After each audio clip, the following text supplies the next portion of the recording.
Hello दोस्तों, स्वागत है आप सबका एक बार फिर से मेरे चैनल में। आज मैं आपके लिए एक नई कहानी लेकर आई हूँ। एक बार भीमसेन व्यास जी से कहने लगे कि हे पितामह, भ्राता युधिष्ठिर, माता कुंती, द्रौपदी, अर्जुन, नकुल और सहदेव आदि सब एकादशी का व्रत करने को कहते हैं, परंतु महाराज मैं उनसे कहता हूँ कि भाई मैं भगवान की शक्ति पूजा आदि तो कर सकता हूँ, दान भी दे सकता हूँ, परंतु भोजन के बिना नहीं रह सकता।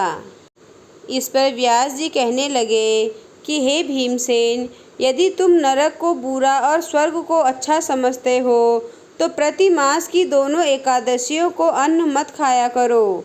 भीम कहने लगे कि हे पितामह, मैं तो पहले ही कह चुका हूँ कि मैं भूख सहन नहीं कर सकता। यदि वर्ष भर में कोई एक ही व्रत हो तो वह मैं रख सकता हूँ, क्योंकि मेरे पेट में वृक्क नाम वाली अग्नि है, सो मैं भोजन किए बिना नहीं रह सकता। भोजन करने से वह शांत रहती है, इसलिए पूरा उपवास तो क्या, एक समय भी बिना भोजन किए रहना कठिन है। अतः आप मुझे कोई ऐसा व्रत बताइए जो वर्ष में केवल एक ही बार करना पड़े और मुझे स्वर्ग की प्राप्ति हो जाए। श्री व्यास जी कहने लगे कि हे पुत्र, बड़े बड़े ऋषियों ने बहुत शास्त्र आदि बनाए हैं, जिनसे बिना धन के थोड़े परिश्रम से ही स्वर्ग की प्राप्ति हो सकती है। इसी प्रकार शास्त्रों में दोनों पक्षों की एकादशी का व्रत मुक्ति के लिए रखा जाता है। व्यास जी के वचन सुनकर भीमसेन नरक में जाने के नाम से भयभीत हो गए और कांपकर कहने लगे कि अब क्या करूं? मास में 2 व्रत तो मैं कर नहीं सकता। हाँ, वर्ष में एक व्रत करने का प्रयत्न अवश्य कर सकता हूँ। अतः वर्ष में एक दिन व्रत करने से यदि मेरी मुक्ति हो जाए तो ऐसा कोई व्रत बताइए। यह सुनकर व्यास जी कहने लगे कि वृषभ और मिथुन की संक्रांति के बीच ज्येष्ठ मास के शुक्ल पक्ष की जो एकादशी आती है उसका नाम निर्जला है। तुम उस एकादशी का व्रत करो। इस एकादशी के व्रत में स्नान और आचमन के सिवा जल वर्जित है।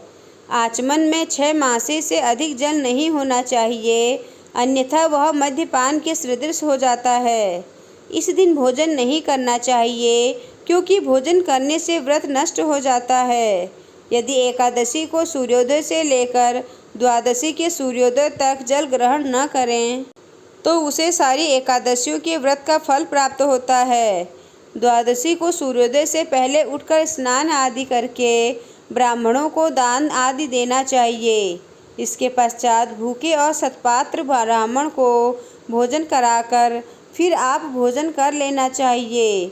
इसका फल पूरे 1 वर्ष की संपूर्ण एकादशियों के बराबर होता है। व्यास जी कहने लगे कि हे भीमसेन, यह मुझको स्वयं भगवान ने बताया है। इस एकादशी का पुण्य समस्त तीर्थों और दानों से अधिक है। केवल एक दिन मनुष्य निर्जल रहने से पापों से मुक्त हो जाता है। जो मनुष्य निर्जला एकादशी का व्रत करते हैं उनकी मृत्यु के समय यमदूत आकर नहीं घेरते, वरन भगवान के पार्षद उसे पुष्पक विमान में बिठाकर स्वर्ग को ले जाते हैं। अतः संसार में सबसे श्रेष्ठ निर्जला एकादशी का व्रत है, इसलिए यत्न के साथ इस व्रत को करना चाहिए। उस दिन ओम नमो भगवते वासुदेवाय मंत्र का उच्चारण करना चाहिए और गोदान करना चाहिए। इस प्रकार व्यास जी की आज्ञा अनुसार भीमसेन ने इस व्रत को किया, इसलिए इस एकादशी को भीमसेनी या पांडव एकादशी भी कहते हैं।